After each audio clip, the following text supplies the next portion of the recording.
और अभी जो ताजा पंच है वो है महुआ मोइत्रा का बयान, जिसने सवाल उठा दिया है कि महुआ मोइत्रा ने इस चुनाव को बंगाली वर्सेस बाहरी, बंगाली वर्सेस गुजराती बनाने की कोशिश की है और साथ ही साथ ये भी कि क्या उन्होंने चुनावों की जद में आजादी के महानायकों का अपमान कर दिया है। महुआ ने जिस तरह से आज़ादी के आंदोलन का जिक्र किया, उसमें बंगालियों के योगदान का जिक्र किया, पर साथ ही उन्होंने जो सवाल उठा दिए कि गुजरातियों का कितना योगदान था, तो शायद महुआ खुद भूल गई पटेल और गांधी जी का क्या योगदान था भारत की आज़ादी दिलाने में। तो बीजेपी को मौका मिला, बीजेपी एक नए सिरे से इस पूरे मुद्दे को भुना रही है। उससे पहले अगर हम बात करें तो रामनवमी के जुलूस के दौरान जिस तरह से लोग बाहर निकले थे वो अपने आप में बहुत कुछ कह रहा था, और उस जुलूस के अंदर जिस तरह से अस्त्र शस्त्र लेकर बाहर निकले लोग, फिर रामनवमी के जुलूस में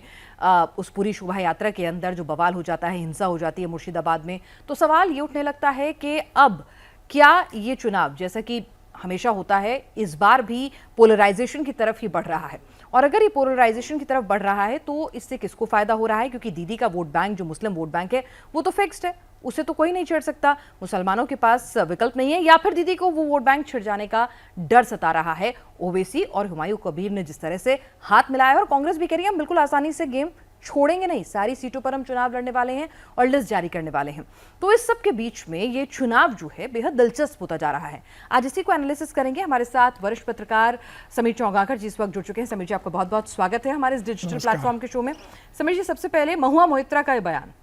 ये डैमेज ज्यादा करेगा, ये उन्होंने खुद को ही पंच कर लिया है, वाकई में विरोधियों को पंच किया? नहीं, मुझे लगता है कि महुआ मोइत्रा ने जिस तरीके से बयान दिया और जिस तरीके से देश को बांटने की कोशिश की गुजरात बनाम बंगाल में, और जो उन्होंने कहा है, मुझे लगता है यह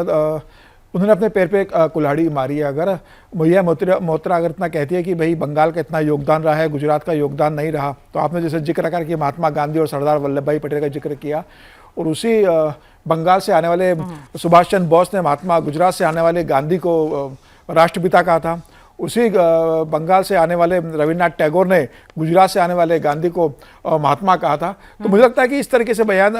देना ये ठीक नहीं था, जनता इसका जवाब देगी। लेकिन मुझे लगता है कि जिस तरीके से चुनाव अब बढ़ते जा रहा है, रामनवमी के दिन जिस तरीके से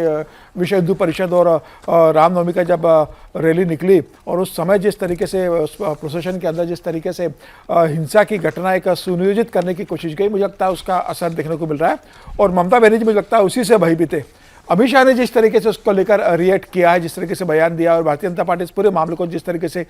बंगाल के घर घर तक लेकर जा रही है, मुझे लगता है अब यह चुनाव ममता बनर्जी के 15 साल का जो शासन है, उसके साथ साथ प्रधानमंत्री मोदी का काम, प्रधानमंत्री मोदी की गारंटी, भारतीय जनता पार्टी की संगठन संघ का काम, और साथ में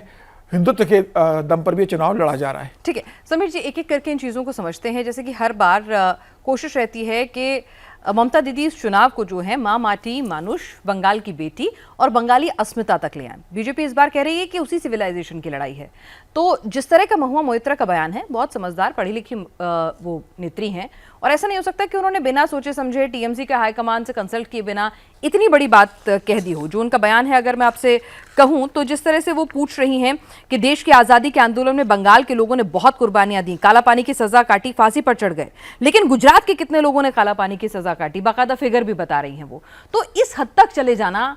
आज़ादी के आंदोलन में हम ये नहीं देखते जात पात राज्य नहीं देखते, वो पूरे देश का आंदोलन था, हमारा देश आजाद हुआ था। तो महुआ जिस स्तर तक चली गई हैं, वो स्तर क्या बंगालियों को भी पसंद आएगा? मुझे लगता है निश्चित रूप से बंगाली, इस भद्र लोग, खासतौर से भद्र लोग जो ममता बनर्जी के साथ जुड़ा रहा है, वो इस बात को बिल्कुल पसंद नहीं करेगा कि जिस तरीके से महुआ मोइत्रा ने दिया। और महुआ मोइत्रा ये क्या भूल जाती है कि उसी गुजरात से यूसुफ पठान को आपको लाना पड़ता है अधीर रंजन चौधरी को हराने के लिए। आप गुजरात से उनको बुलाकर चुनाव लड़ाते और अधीर रंजन चौधरी को चुनाव हराते। तो मुझे लगता है कि इस तरीके से बयान देना ये बता रहा है कि किस तरीके से टीएमसी इस चुनाव में भारतीय जनता पार्टी के बढ़ते प्रभाव से परेशान है। मुझे लगता है अगर महुआ मोइत्रा ममता बनर्जी के 15 साल के कामकाज का बयान करती, बता दें कि ममता बनर्जी 15 साल में क्या काम किया है, तो वो ज़्यादा बंगाल के लोगों का अपील करता है। इस तरीके से बयान देकर मुझे लगता है कि महुआ मोइत्रा ने बताने की कोशिश की कि भारतीय जनता पार्टी ने जिस तरीके से वहाँ पर संगठन का काम किया, जिस तरीके से प्रधानमंत्री मोदी वहाँ जनता से